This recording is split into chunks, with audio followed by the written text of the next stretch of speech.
Okay.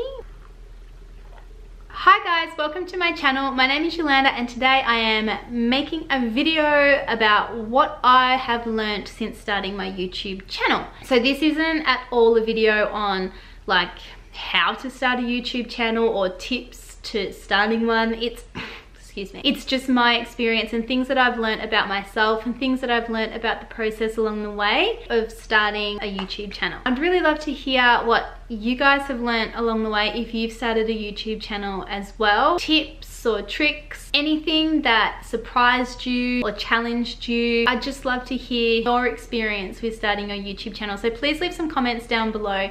I'd love to hear it. I'd love to have a chat about it too. So my channel, I only started 2 or 3 months ago, so it's very new. It doesn't have a huge following whatsoever. At this stage I have about 250 subscribers, which I know in the grand scheme of things, is not a lot at all, but to me I think that number is really nice and it's encouraging for me. The first thing I learned the first thing that I learned is that vlogging and talking to the camera is so hard, and I think for some people who are naturally really chatty it would be much easier, but for me, I'm not like a super chatty person in real life. Like, I'm not someone who just can keep talking about whatever. Like, I find small talk and conversations with people that I don't know kind of awkward sometimes. So having to think of what to say and come up with, I don't know, just narrating what I do, commentating on what I do, I found it really hard, and I get awkward and uncomfortable even just talking to a camera, which is really weird. Vlogging my day or vlogging anything is really hard, and then if you put into the mix doing it in front of someone else. In the first video that I put up, I had a little plan of what I wanted the video to be like.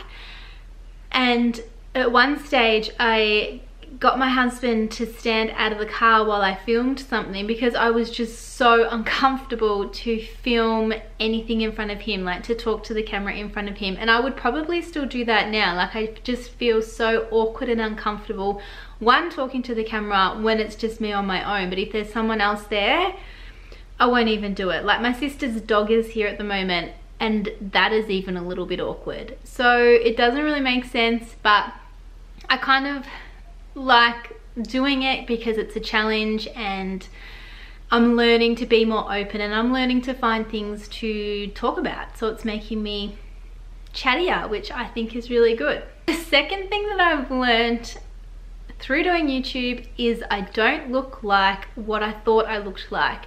So I know that sounds really weird, but I only see what I look like in a mirror, and when I'm looking in a mirror, you know, as everyone does, you change your angle around to suit what you like to see. And so I thought that's what I look like. Or if I take photos and I think, oh, that looks not very attractive or that looks weird, I just delete the photo and I keep the ones that I think look like me. So when you're filming yourself, you see your face from all different angles, and I look kind of different to what I thought I did, and not in a good way. Even seeing yourself from the back, and especially my hair, I've got pretty dark hair naturally and I dye it blonde, and then from the front, you know, it kind of looks okay, but from the back, geez, it looked like I had Vegemite like spread across my scalp and then just dyed blonde hair. But it is what it is.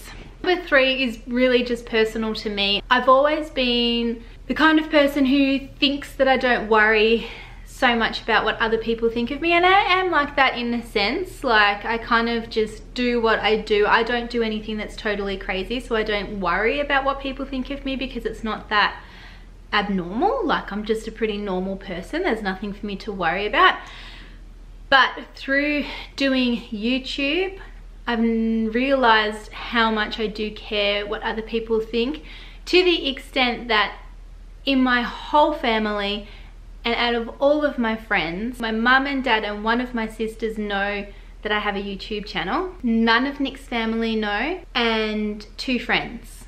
and that's it. I haven't put anything up on Instagram or Facebook or anything like that about my channel. For the people that I don't know, I'm more than happy for them to watch my videos, but for the people that I know personally, like, the thought of them watching my videos makes me cringe. Nick has asked me so many times if he can tell his family, like his mum and dad and brother and sister, about my channel, because there's a lot of cute stuff for the kids and Sienna's first day of kinder on there, and they would love to see it, and I know they would, but then they're gonna know I have a YouTube channel, and that just freaks me out. And I hope that I can get over this, and I hope that through making more videos and getting more subscribers, it kind of looks like a little bit more of a legitimate thing in a way.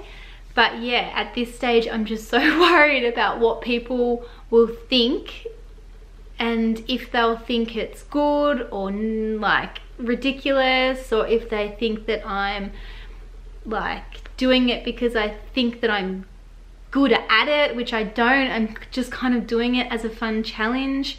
So yeah, I worry about what people think, and I don't like that, but I'm working through it, and hopefully I'll get over it one day. And number 4 is watching myself back on video is really hard, but after I do it for a while, I get used to it, so that's okay. But then sitting there when my husband and my kids watch the videos that I make, I'm like cringing. I nearly, like, I sit there and watch them watching me just like this. Like, it's really weird. If it's the kids and Nick on there, I'm like, oh yeah, this is so cool, like how fun, we've got these memories. But as soon as I come on and start talking to the camera, oh, I just want to like shrivel up in myself and die. It's just really hard. Hopefully I get over that too. I think it's just confidence. So once I get more confidence, I'll get over it. Okay, number 5, the 5th thing that I've learned is that it's so time consuming. Like, I knew that it would take time to film things and to edit things and all that kind of stuff, but I just didn't know how much time it would take. Like, it takes me however long to film. Sometimes it's a short amount of time, sometimes it's a lot, but editing it and then learning the program that you're editing with, it just, that's really time consuming. So yeah, for me it probably takes like 3 or 4 days to edit a video, and I kind of thought that I'd do it in like, I don't know, one night. I really like the editing side of it, but yeah, it's time consuming, and I knew it would be, but more time consuming than I thought. So number 6 is something that I think a lot of people would be able to relate to. So when I started my channel, my reasons for starting it was because, one, I wanted to challenge myself and do something different, and I thought that I would like it, which I do. And the second reason was that I wanted these memories of my family. Like, I followed a lot of bigger channels, like bigger family channels, and they would like post an old video or refer to an old video, and I just loved how they had so many memories of their kids growing up. So that's why I started my channel. And when I started my channel, I wanted people to subscribe. Wait, oi, done back. I could spend like, I don't know, 3 or 4 days editing a video, and I think it's okay, and then you upload it, and the next day you check how many views it's had or whatever, and it's had like 8 views. And as much as I know that I'm not putting those kind of videos up there to gain momentum for my channel, the numbers still get you down a little bit, and it can be a little bit discouraging. So that's something that I'm trying to work on at the moment, and I just keep coming back to why I started my channel, which is for the challenge and for the memories. And I'm just gonna stick to that and try and not worry about the numbers. This is another one that's just kind of personal to me. Through filming myself, I've realized that I'm not always as happy and positive as I thought that I was. So I never want to pick up the camera and turn it on. I mean like turn myself on, like, wait, that was weird.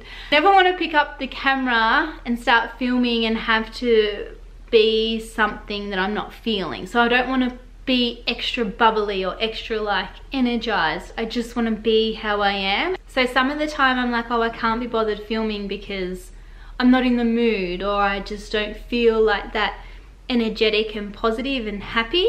So that's been yeah, that's been surprising to me, and it's kind of made me think, well, why am I not like happy and positive all the time? Like, yeah, so that's been a good eye-opener to me, to then just change my thought patterns and change the way I'm looking at things. So I am just finding the positives in different situations and not just letting a few little things bring me down. I don't really know if that one made sense. Sorry. So the next one is, there's a lot more to learn than I thought. I kind of just thought it was, oh yeah, you make a video and you upload it.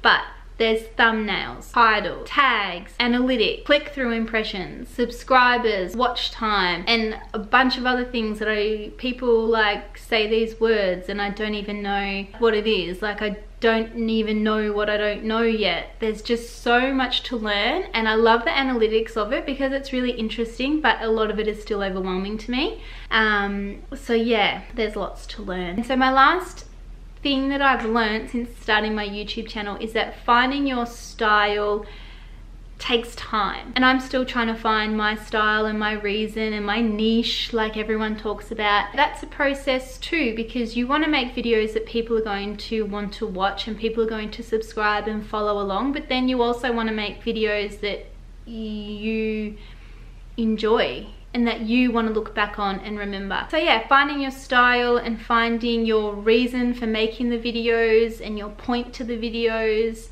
your motivation to the videos, that takes time as well. So I'm not in any position to give advice to anyone on how to start a YouTube channel because I seriously don't know what I'm doing, but they are just some things that I've learned along the way. And thank you so much for watching, and I'll see you next time. Bye!